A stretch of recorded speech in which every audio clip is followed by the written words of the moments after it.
Coordinating Committee on Manipur Integrity, Cocomi gi Anouba Coordinator Oina Khuraijam Athouba Ngasidagi Puba Houkhre, Ngasi Lamfel Pata Laiba Cocomi gi Office ta Pangthokpa, Nongna Thoupugadaba Thomi Sing Khanbagi Thorum Amada, Cocomi gi Hanagi Coordinator, Somor Endro Thoksomna, Khuraijam Athouba Coordinator gi Charge, Amasung, Maruiba Che Chang Sing Sinaki, Thoramadu Cocomi gi Tongan ba Fam Sing Pugadaba, Thomi Kiasu Khanki, Nongna Thopunaba Khalaba Sing Aduki Manungda, Assistant Coordinator Finance Oina, Yungkhaibam Surjit Kumar Kuman, Assistant Coordinator Publicity Oina, Laikuram Jayanta, Assistant Coordinator Organization, Yangkokpam Dhiren, General Administration da Fizam Shyamchat Changat Loinana, Executive Member Oina Sanjit Soraisam, Laishram Romes, KSH Romes, Warepam Second Amadi Mayangbam Dhananjoy Yauri, Thoramadu Mari Lenana, Nongna Cocomi Coordinator gi Charge Puraba, KH Athouba Hai,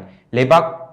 ki Asi Yongna Luraba Tanfam Asida, Cocomi Coordinator gi Thok Sinarakpa Asimak Tagatli, Cocomi na Pangthokadaba Thabak Thorum Singi, List of Agenda Ama Semlagat Laire Adubu, Advisors Sing Yauna Office, Bias Singi Oiba Mifam Ama, Pangthoktuna Khanaraba Tungda Thabak Thorum Sing Adugi Matangda, Miamda Kanghalagani, Cocomi Hariba Loop Asi Lanai Loop Amanate, State Asigi Apunba Sakam Ngak Thamnaba Amadi, Manipur Kanabagidamak Thoklakiba Loop Amani, Masida Miamna Mapung Fana Amadi, Mantik Nadana, Mating Pangbio Hainasu Mahakna Makatana Fongdoki. Cocomi Lanai Loop Nati, Cocomi Mio Karanas Punchalaga Semba Loop Nati, Cocomi Si Manipurgi, Anglipak Manipurgi Apunbal Miam Sigi, Yaipananaba, Leba Sibu Kananaba, Leba Sibu Nanaba, Leba Sibu, Sapot Pumagi the Puranaba the Mokta, Miam Semba Dung Loba, Office Mani, High Office Masida, Lakatu Bechahi Shidai, Quelebak Miamna, Hazaba, Chap Chaba, Hazaba to Tambirakanda, unconditional support. Lebak Miam na Equida, Mantik Naraga, support of Natava, Mantik Nadava, Makangi, support a CPV Rakanda, Equina, Pangi Kanjariba, Leba Sigi Chapchaba,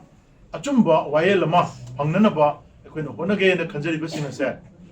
Masida, Miamna, Hongaruba Todana, Puning Tawat Biba, Mating Pang Biba, Amadi Sogat Piu Haba, Wafon Sit Hamzabal and Ikoi, Miamgi, Ningba Kainanaba, Miamgi.